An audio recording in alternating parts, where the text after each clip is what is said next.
തുടങ്ങിയിരുന്നു. ഇക്കാലത്ത് ജനങ്ങളെ നയിക്കുന്നതിന് ദൈവം മറ്റൊരു പ്രവാചകനെ ഭൂമിയിലേക്ക് അയച്ചു. അത് പ്രവാചകനായ നോഹ് നബി ആയിരുന്നു.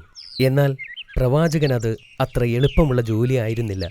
ദൈവത്തെ ഭയപ്പെടുക, അള്ളാഹു പറഞ്ഞതെല്ലാം ചെയ്യുക എന്ന് പ്രവാചകൻ എല്ലാവരോടും വിളിച്ചു പറഞ്ഞു. പക്ഷേ ജനങ്ങൾ ശ്രദ്ധിച്ചില്ല. അവർ തലകുനിച്ച് വിഗ്രഹങ്ങളെ ആരാധിക്കുകയും ചെയ്തു. പ്രവാചകൻ വളരെ നല്ല ഒരു പ്രാസംഗികനായിരുന്നു. അദ്ദേഹം വളരെ ക്ഷമയുള്ളവനുമായിരുന്നു.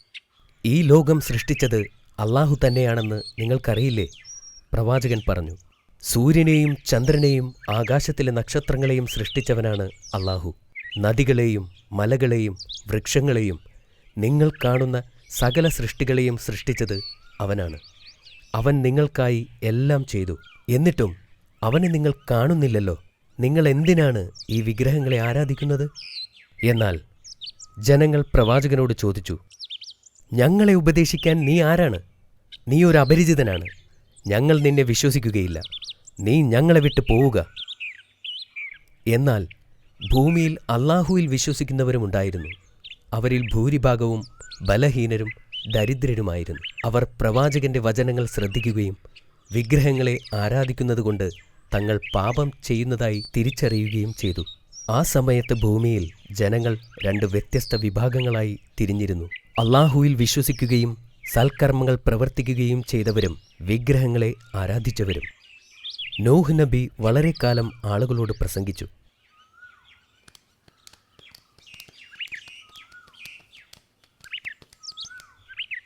വിഗ്രഹാരാധകർക്ക് പെട്ടെന്ന് തന്നെ പ്രവാചകനെ മടുക്കാൻ തുടങ്ങി. അവർ പറഞ്ഞു, നിങ്ങൾ ഒരുപാട് നാൾ കള്ളം പ്രസംഗിച്ചു. നിങ്ങൾ ഇനിയും നിർത്തിയില്ലെങ്കിൽ നിങ്ങളെ കല്ലെറിയും. പക്ഷേ പ്രവാചകൻ അവരുടെ വാക്കുകൾ അവഗണിച്ചു. നിങ്ങൾ അള്ളാഹുവിൻ്റെ വാക്കുകൾ അനുസരിക്കൂ എന്ന് രാവും പകലും ജനങ്ങളോടായി അദ്ദേഹം അപേക്ഷിച്ചു. അനേക സന്ദർഭങ്ങളിൽ വിഗ്രഹാരാധകർ അദ്ദേഹത്തെ കല്ലെറിഞ്ഞു. അദ്ദേഹത്തിനെ വടികൊണ്ടടിച്ച സംഭവം വരെ ഉണ്ടായി. നീ ഒരു പ്രവാചകനല്ല, വിഗ്രഹാരാധകർ വിളിച്ചു പറഞ്ഞു. നീ വെറും ഒരു സാധാരണ മനുഷ്യൻ മാത്രമാണ്. നിന്നെ കേൾക്കേണ്ട ആവശ്യം ഞങ്ങൾക്കില്ല. പ്രവാചകൻ അവരോട് യാചിച്ചു, വിഗ്രഹങ്ങളെ ആരാധിക്കുന്നതിലൂടെ നിങ്ങൾ വലിയ പാപമാണ് ചെയ്യുന്നത്. എന്നാൽ ജനങ്ങൾ അദ്ദേഹത്തെ വീണ്ടും വീണ്ടും അടിച്ചു. ഞാൻ നിങ്ങളെ ഓർത്ത് ഭയപ്പെടുന്നു. ഒരു ദിവസം അള്ളാഹുവിൻ്റെ ശിക്ഷ നിങ്ങളെ തേടി വരും. പക്ഷെ ജനങ്ങൾ പറഞ്ഞു നടന്നു, അവൻ മണ്ടനാണ്, അവന്റെ വാക്കുകൾ ആരും വിശ്വസിക്കരുത്. ഇതൊന്നും നോഹ് നബിയെ തന്റെ ദൗത്യത്തിൽ നിന്നും പിന്തിരിപ്പിച്ചില്ല. 950 വർഷക്കാലം അദ്ദേഹം അവരോട് പ്രസംഗിച്ചു. സത്യനിഷേധികൾ അദ്ദേഹത്തെ പരിഹസിച്ചു. നോഹ് നബി നിരാശനായിരുന്നു. കാരണം 100 കണക്കിന് വർഷങ്ങളായി ആളുകളെ വിളിച്ചിട്ടും വളരെ കുറച്ച് മുസ്ലിങ്ങളെ ഉണ്ടായിരുന്നുള്ളൂ. സത്യനിഷേധികളുടെ എണ്ണം വളരെയധികം വർദ്ധിച്ചു.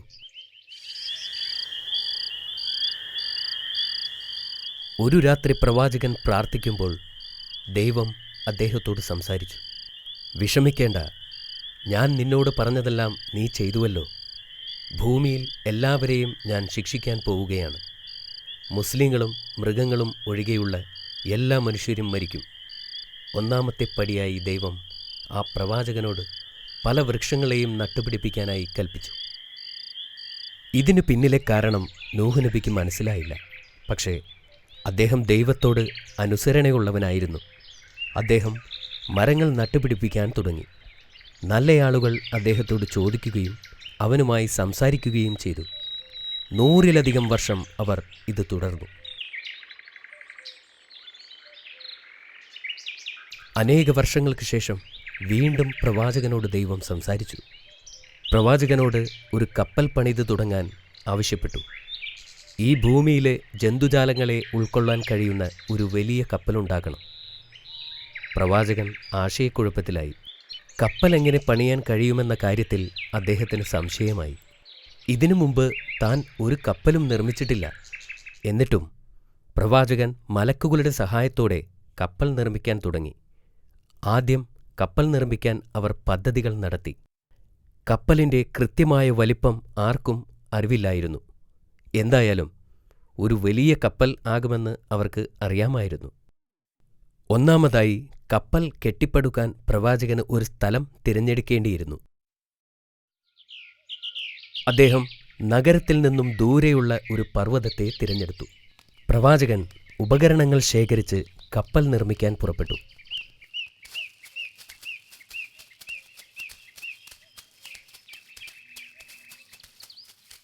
അവർ മരം മുറിച്ചെടുക്കാൻ തുടങ്ങി. അതെ, 100 വർഷങ്ങൾക്ക് മുമ്പ് താൻ നട്ടുപിടിപ്പിച്ച അതേ വൃക്ഷങ്ങളായിരുന്നു അത്.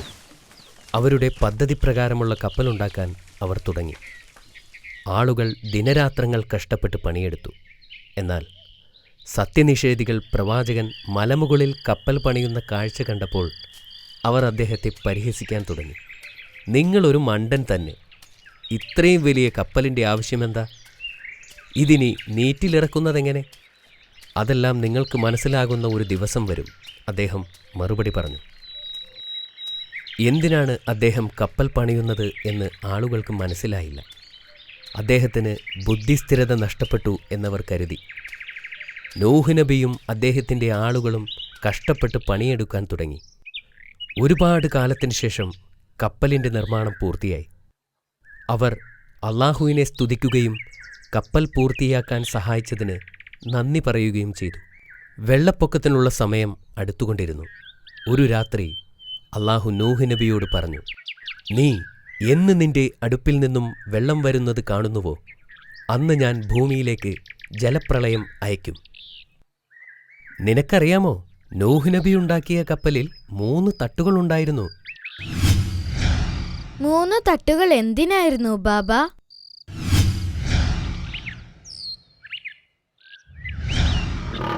ആദ്യത്തേത് പക്ഷികൾക്കും, രണ്ടാമത്തേത് മനുഷ്യർക്കും, മൂന്നാമത്തേത് മൃഗങ്ങൾക്കും വേണ്ടിയായിരുന്നു. അത് നന്നായി. അതെ അമീർ. ജലപ്രളയത്തിൻ്റെ ദിവസമെടുത്തപ്പോൾ മൃഗങ്ങൾ ഓരോന്നോരോന്നായി വരാൻ തുടങ്ങി. അവർ ജോഡികളായാണ് വന്നത്, ഒരാണും ഒരു പെണ്ണും. അവിടെ ആനകളും ജിറാഫുകളും സിംഹങ്ങളും മുയലുകളും പറവകളും ഉണ്ടായിരുന്നു. ഭൂമിയിലെ വിവിധങ്ങളായ ജീവികൾ കൊണ്ട് ആ കപ്പൽ നിറഞ്ഞു. അങ്ങനെ ഒരു ദിവസം അള്ളാഹു പറഞ്ഞ പോലെ നൂഹ് നബിയുടെ വീട്ടിലെ അടുപ്പിൽ നിന്നും വെള്ളം വരാൻ തുടങ്ങി. ഈ ഒരു അടയാളത്തിന് വേണ്ടിയാണ് നൂഹ് നബി കാത്തിരുന്നത്. ജലപ്രളയത്തിൻ്റെ സമയമായി എന്ന് അദ്ദേഹം മനസ്സിലാക്കി. അദ്ദേഹം പുറപ്പെടുമ്പോൾ മഴ പെയ്യാൻ ആരംഭിക്കുന്നതും അദ്ദേഹം കണ്ടു. അദ്ദേഹം സമയം കളയാതെ ഓടിച്ചെന്ന് എല്ലാ മുസ്ലിങ്ങളെയും വിളിച്ചുകൂട്ടി അവരോട് കപ്പലിൽ കയറാൻ ആവശ്യപ്പെട്ടു.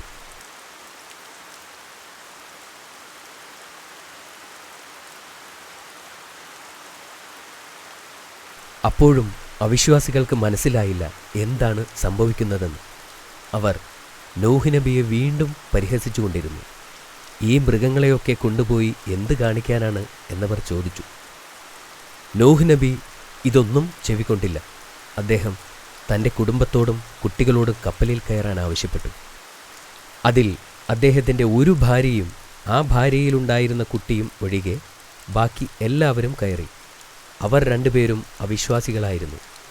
എൻ്റെ കാര്യം ഞാൻ നോക്കിക്കൊള്ളാം, ആ മകൻ നൂഹ് നബിയോട് പറഞ്ഞു.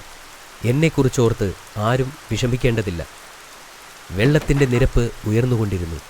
അതുകൊണ്ട് നബി കപ്പലിന് നേരെ ഓടി. ഭയാനകമായ ഒരു വെള്ളപ്പൊക്കം രൂപം കൊണ്ടു.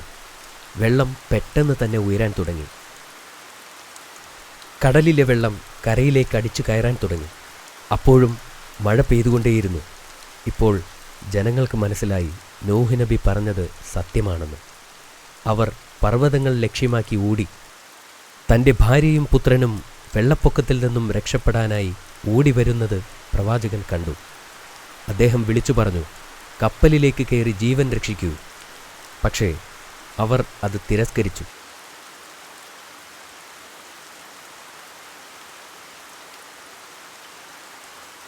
എന്നാൽ മലയേക്കാൾ ഉയരമുള്ള തിരമാല അവരെ വന്നും മറച്ചുകളഞ്ഞു. അവർ ഇരുവരും മുങ്ങി മരിച്ചു. ആ കൂറ്റൻ തിരമാലകൾ എല്ലാ അവിശ്വാസികളെയും മുക്കിക്കൊന്നു. വെള്ളം ഉയർന്നു നീങ്ങുകയും ഉയർന്നു വരികയും ചെയ്തു. ഭൂമി പൂർണ്ണമായും വെള്ളത്താൽ നിറഞ്ഞു. അപ്പോൾ ബിസ്മില്ലാഹ് എന്ന് നൂഹ് നബി പറഞ്ഞു. അദ്ദേഹം അത് പറഞ്ഞപ്പോൾ കപ്പൽ അനങ്ങാൻ തുടങ്ങി. പെട്ടെന്ന് തന്നെ മഴ നിൽക്കുകയും ചെയ്തു. ഈ സമയം കൊണ്ട് ഭൂമി മുഴുവൻ വെള്ളം കൊണ്ട് നിറഞ്ഞു. തനിക്ക് ഒരുപാട് കാലത്തേക്ക് കപ്പലിൽ കഴിയേണ്ടി വരുമെന്ന് അദ്ദേഹത്തിന് മനസ്സിലായി. അപ്പോൾ മൃഗങ്ങൾ പരസ്പരം ആക്രമിച്ചില്ലേ? അവർ എങ്ങനെ ഒരുമിച്ച് ജീവിച്ചു? അള്ളാഹുവിന് എല്ലാത്തിനും കണക്കുകൂട്ടലുകളുണ്ട് അമീർ. എല്ലാവർക്കും അനിവാര്യമാകും വിധം അള്ളാഹു കപ്പലിനെ സജ്ജമാക്കിയിരുന്നു. കപ്പലിലേക്ക് സിംഹം കയറുമ്പോൾ അവരെല്ലാം പനി പിടിച്ച അവസ്ഥയിലായിരുന്നു. അതുകൊണ്ട് അവർക്ക് മറ്റുള്ളവയെ ആക്രമിക്കാൻ സാധിക്കില്ലായിരുന്നു. അതുപോലെ അക്രമകാരികളായ എല്ലാ മൃഗങ്ങളും അസുഖം ബാധിച്ചവരായാണ് കപ്പലിൽ കയറിയത്. എല്ലാവരും സമാധാനത്തോടെ അതിൽ കഴിഞ്ഞു. എന്നാൽ എലികൾ നൂഹ് നബിക്ക് ഒത്തിരി ശല്യമുണ്ടാക്കി. അവർ എല്ലായിടവും ഓടി നടക്കുന്നുണ്ടായിരുന്നു. അതുകൊണ്ട് അള്ളാഹു പൂച്ചകളെ സൃഷ്ടിച്ചു. അങ്ങനെ പൂച്ചകൾ എലികളുടെ പുറകെ പോയി. അങ്ങനെ ആ ശല്യം അവസാനിപ്പിച്ചു.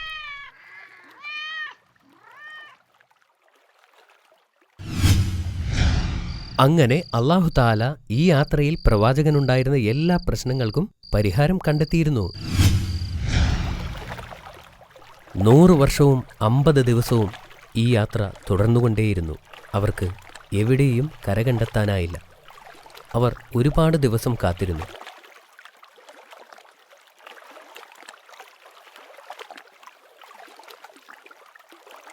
അങ്ങനെ കര കണ്ടെത്താനായി നൂഹ് നബി ഒരു കാക്കയെ പറഞ്ഞുവിട്ടു. പക്ഷേ കാക്ക തിരികെ വന്നില്ല. പിന്നീട് അദ്ദേഹം ഒരു പ്രാവിനെ പറഞ്ഞയച്ചു. അങ്ങനെ പറന്നുപോയ പ്രാവ് ദിവസങ്ങൾക്കു ശേഷം ഒലീവ് മരത്തിൻ്റെ ഇലകളുള്ള കമ്പുമായി തിരികെ എത്തി. കര കണ്ടെത്തിയ നൂഹ് നബിയും കുടുംബവും സന്തുഷ്ടരായി. കര വളരെ അടുത്തുണ്ടെന്ന് അവർ മനസ്സിലാക്കി. അങ്ങനെ കപ്പൽ വീണ്ടും പോയിക്കൊണ്ടിരുന്നു. അവസാനം ജൂതി പർവ്വതത്തിൻ്റെ മുകളിൽ കപ്പൽ തടഞ്ഞു നിന്നു. ബിസ്മില്ലാഹ് നൂഹ് നബി പറഞ്ഞു. കപ്പൽ അനങ്ങാതെയായി. 1 നൂറ്റാണ്ടോളം യാത്ര ചെയ്ത് അവർ കരയിലിറങ്ങി. നൂഹ് നബി എല്ലാ മൃഗങ്ങളെയും പക്ഷികളെയും പ്രാണികളെയും ആദ്യം തുറന്നുവിട്ടു. അവർ വീണ്ടും ഭൂമിയിൽ വളർന്നു. അദ്ദേഹവും അനുയായികളും കപ്പലിൽ നിന്നിറങ്ങി. ആദ്യം തന്നെ അദ്ദേഹം ശിരസ് മണ്ണിൽ താഴ്ത്തി അള്ളാഹുവിനെ സ്തുതിച്ചു.